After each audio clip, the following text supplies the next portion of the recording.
اعوذ باللہ من الشیطان الرجیم بسم اللہ الرحمن الرحیم وسارعوا إلى مغفرة من ربكم وجنة عرضها السماوات والأرض أعدت للمتقين۔ وسارعوا اور تم دوڑو، إلى مغفرة من ربكم اپنے رب کی مغفرت کی طرف، وجنتن اور جنت کی طرف، عرضها السماوات والارض جس کی کشادگی آسمان اور زمین کے برابر ہے، اعدت للمتقین جو تیار کی گئی ہے پرہیزگاروں کے لیے۔ اپنے رب کی مغفرت کی طرف دوڑو اور جنت کی طرف دوڑو۔ اپنے رب کی مغفرت کی طرف دوڑو یعنی ان اعمال کو بجا لاؤ جو اللہ تبارک و تعالیٰ کی مغفرت کا سبب بنتے ہیں، تو ان کی طرف جلدی آگے بڑھو۔ کئی آیات میں یہ مضمون آ چکا ہے کہ نیکی کی طرف شریعت نے، قرآن نے ایک دوسرے سے آگے بڑھنے کی ترغیب دی ہے۔ فاستبقوا الخیرات، نیکی کے کاموں میں ایک دوسرے سے سبقت لے جانے کی کوشش کرو۔ وفی ذلک فلیتنافس المتنافسون، نیکی کے کاموں میں ایک دوسرے سے آگے بڑھنا چاہیے۔ تو یہ نیکی کے معاملات میں تو شریعت کا حکم یہ ہے۔ دنیا کے معاملات میں پھر نبی اکرم صلی اللہ علیہ وسلم کا حکم یہی ہے کہ دنیا کے معاملے میں ہمیشہ اپنے سے نیچے والے کو دیکھو، اپنے سے اوپر والے کو نہ دیکھو۔ اس سے یہ ہوگا کہ انسان کے پاس جو نعمتیں ہیں ان نعمتوں کی ناشکری ہو جائے گی۔ اپنے سے نیچے والوں کو دیکھو گے تو نعمتیں جو اللہ نے آپ کو دی ہے اس کا شکر ادا کرتے رہو، تو ناشکری یہ درست نہیں ہے۔ اس کا یہ معنی بھی نہیں ہے کہ انسان محنت کرنا چھوڑ دے۔ محنت انسان کرے، اپنے اوقات کو قیمتی بنائے، ان کو کارآمد بنائے۔ دین کے معاملے میں پھر تو یہ جو آگے بڑھنے کا جو حکم ہے یہ پھر اختیاری امور میں ہے، ایک تو دین میں ہے اور اس کے علاوہ اختیاری امور میں بھی انسان ایک دوسرے سے آگے بڑھنے کی کوشش کر سکتا ہے، لیکن غیر اختیاری چیزوں کے بارے میں پھر قرآن کی ایک دوسری آیت ہے جو آگے آئے گی کہ اللہ نے فرمایا وَلَا تَتَمَنَّوْا مَا فَضَّلَ اللَّهُ بِهِ بَعْضَكُمْ عَلَىٰ بَعْضٍ، کہ تم ان چیزوں کی تمنا نہ کر لو جو تم میں سے کسی کو ملی ہے اور کسی کو نہیں ملی، ان کی تمنا نہ کرو۔ تو اس آیت کا پھر معنی یہ ہے کہ جو انسان کے اختیار میں نہیں ہے، مثلا ایک انسان گورا ہے اور دوسرا کالا ہے، وہ کالا یہ تمنا نہ کرے کہ میں گورا بن جاؤں، کیونکہ گورا بننا اس کے اختیار میں نہیں ہے۔ یا ایک انسان کسی اعلیٰ حسب و نسب میں پیدا ہوا ہے، دوسرا ادنا حسب و نسب میں پیدا ہوا ہے، تو ادنا والا تمنا نہ کر لے کہ میں اعلیٰ حسب و نسب، کیونکہ یہ اس کے اختیار میں نہیں ہے، یہ غیر اختیاری ہے۔ اس کا نقصان یہ ہوتا ہے کہ یہ تمنا پھر اسے بغض اور حسد کی طرف لے جاتی ہے۔ تو اس لیے اس آیت میں پھر منع کیا گیا کہ وَلَا تَتَمَنَّوْا۔ ہاں اختیاری امور ہے تو اس میں انسان تمنا کر سکتا ہے، لیکن تمنا اس اعتبار سے نہ کریں کہ اس جو حسد کی صورت ہے وہ تو جائز نہیں ہے، کہ اس سے وہ نعمت چھن جائے اور مجھے مل جائے، یہ بھی جائز نہیں ہے۔ فلاں سے وہ نعمت چھن جائے، مجھے ملے یا نہ ملے، یہ بھی ناجائز ہے، حسد حرام ہے۔ تو اس کی تمنا پھر یہی ہے کہ انسان محنت کرے۔ اگر دوسرا انسان محنت کر کے کسی اس پر پہنچا ہے تو آپ اس سے زیادہ محنت کریں. لیکن اس میں بھی یہ ملحوظ رکھا جانا چاہیے کہ حسد کا مادہ نہ آئے، بغض کا اور حسد کا مادہ نہ آئے. خیر، ایک مومن ہونے کے ناطے ایک مومن کی شان یہی ہونی چاہیے کہ وہ نیکی کے کاموں میں مقابلہ کرنے والا. فاستبقوا الخیرات وفی ذلک فلیتنافس المتنافسون.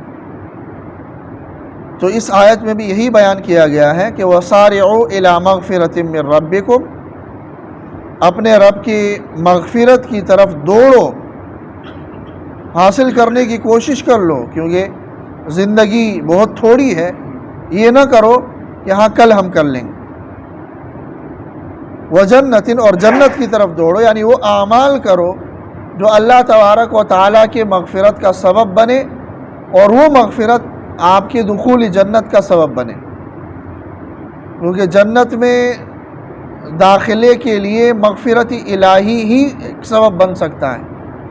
کوئی بھی انسان یہ نہیں کر سکتا کہ اپنے اعمال کی بنیاد پر جنت میں جائے. وہ اعمال اس قابل نہیں ہیں کہ اس بنیاد پر جنت کی اتنی عظیم نعمتیں ملیں. ہاں، اللہ کی مغفرت کے طالب بنو، کہ الایمان بین الخوف والرجاء، ایمان خوف اور امید کے درمیانی کیفیت کا نام ہے، کہ انسان کو اپنے اعمال پر ہرگز نظر نہ ہو، بلکہ اللہ تبارک و تعالیٰ کی رحمت پر نظر ہو. تو مغفرت کے والے اسباب اختیار کر لو، تو یہ سبب بنے گا تمہارے دخول جنت کا. عرضها السماوات والارض، اس کا ایک معنی تو یہی ہے کہ جس کی کشادگی آسمان اور زمین کے برابر ہے. عموماً انسان کے سامنے آسمان اور زمین ہی ہے، تو اس کو مثال بنایا ہے کہ آسمان اور زمین کے برابر ہے. کشادگی تو مطلب اس کی طوالت کتنی ہوگی، لمبائی کتنی ہوگی، یہ تو چوڑائی آسمان اور زمین کے برابر. اور عرضها کا معنی ثمنها بھی ہے، یعنی وہ جنت جس کی قیمت آسمان اور زمین ہے، کہ انسان آسمان اور زمین پورے بھی دے دے، جو کہ ایک انسان کے لیے ناممکن ہے، تب بھی جنت کی قیمت نہیں بن سکتی. اعدت للمتقین، اور یہ جنت تیار کی گئی ہے پرہیزگاروں کے لیے. آگے پھر پرہیزگاروں کے اوصاف ہیں، متقین کے اوصاف، کہ تقوی والے اور پرہیزگار اور نیک لوگ کون ہیں. قرآن مجید میں اللہ تبارک و تعالیٰ نے نیک لوگوں کے ساتھ جڑے رہنے اور ان سے تربیت حاصل کرنے کی جگہ جگہ ترغیب دی ہے. سورہ فاتحہ ہم پڑھتے ہیں، اللہ تبارک و تعالیٰ فرماتے ہیں صراط الذین انعمت علیہم، ان لوگوں کے راستے پر ہمیں چلا جن پر آپ نے انعام کیا ہے، جو آپ کے نیک لوگ ہیں. تو نیک لوگوں کے راستے پر ہمیں چلا دی. اور یا ایھا الذین آمنوا اتقوا اللہ وکونوا مع الصادقین، نیک لوگوں کے ساتھ رہو، ان کے ساتھ رہنے کا اللہ تبارک و تعالیٰ نے حکم دیا ہے. اس کا اثر ہوتا ہے انسان پر صحبت کا. لیکن یہ ممکن تھا کہ کوئی شخص اپنے آپ کو نیک کہے اور نیک کاروں کے لباس پہن کر ان کا وضع قطع اختیار کر کے وہ یہ تاثر دینے کی کوشش کر لے کہ میں نیک ہوں، اور در حقیقت وہ نہ ہو نہیں. تو اللہ نے یہاں پر پھر اوصاف ذکر کیے کہ صرف وضع قطع کو دیکھ کر کسی کے بارے میں فیصلہ نہ کر لو، بلکہ یہ اوصاف جس کے اندر ہو وہ نیک بندہ ہے، اور اس کے ساتھ تمہارا اٹھنا بیٹھنا اور صحبت ہونی چاہیے. اور ان میں سے اولین وصف یہ بیان کیا ہے کہ الذین ينفقون فی السراء والضراء، متقین وہ لوگ ہیں جو خرچ کرتے ہیں فی السراء، وسعت میں بھی، والضراء اور تنگی میں بھی. جو اگر اللہ نے مال سے نوازا ہو تب بھی وہ خرچ کرتے ہیں، اور اگر وہ مال نہ ہو، غربت ہے، تب بھی وہ خرچ کرتے ہیں. یعنی خرچ اللہ کے راستے میں خرچ کرنے کے لیے ضروری نہیں ہے کہ انسان مالدار ہو تو تبھی وہ خرچ کر سکتا ہے، کیونکہ اللہ کے راستے میں خرچ کرنے کے لیے کوئی مقدار تو متعین نہیں ہے کہ اتنی مقدار خرچ کرو گے تو یہ قبول ہے، اور اس سے کم ہوگی تو قبول نہیں ہے. بلکہ اللہ کے نزدیک تو اپنی استطاعت کے مطابق، تو مالدار آدمی بھی خرچ کرے اور فقیر آدمی بھی خرچ کر لے۔ ان دونوں حالتوں میں جو خرچ کرتا وہ متقی۔ اور ان دونوں حالتوں کی قید اس لیے لگائی کہ انسان بعض اوقات مالداری میں اللہ کو بھول جاتا ہے، عیش میں اللہ کو بھول جاتا ہے، اور بعض اوقات انسان جب زیادہ غریب ہوتا ہے تب بھی اللہ کو بھول جاتا ہے، دنیا کی فکر میں اتنا جت جاتا ہے کہ اللہ کو بھول جاتا ہے۔ تو اس لیے یہ دو حالات، یعنی ہر حالت میں وہ خرچ کرتے ہوں، چاہے مالداری میں ہو چاہے غربت میں ہو۔ تو غریب آدمی بھی یہ نہ سمجھے کہ میں کیا خرچ کر لوں، بھائی جتنا اگر کوئی امیر آدمی 1000 میں سے 1 روپیہ خرچ کر رہا ہے، اس کو جتنا ثواب ملتا ہے 1000 روپے میں سے 1 روپیہ خرچ کرنے کا، اتنا ثواب آپ کو 1000 پیسے میں سے 1 پیسہ خرچ کرنے کا ملے گا۔ نبی اکرم صلی اللہ علیہ وسلم نے فرمایا کہ اتقوا النار ولو بشق تمرۃ، کہ جہنم سے اپنے آپ کو بچاؤ اگرچہ کھجور کا ایک ٹکڑا صدقہ کر کے ہی کیوں نہ ہو۔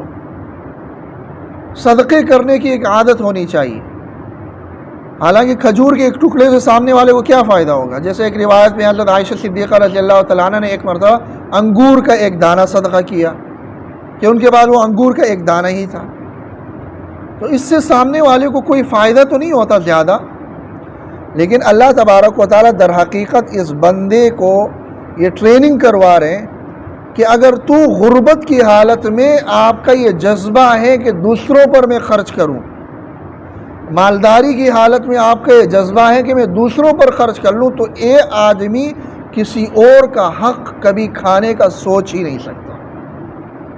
یہ اصل حکمت ہے کہ انسان کا جب جذبہ یہ ہے کہ میں خرچ کر لوں، امیر ہے، متوسط طبقہ ہے، غریب ہے، تو اس سے یہ امید ہی نہیں کی جا سکتی کہ وہ دوسروں کا مال ہڑپ کرے گا، دوسرے کے مال پر ڈاکہ ڈالے گا۔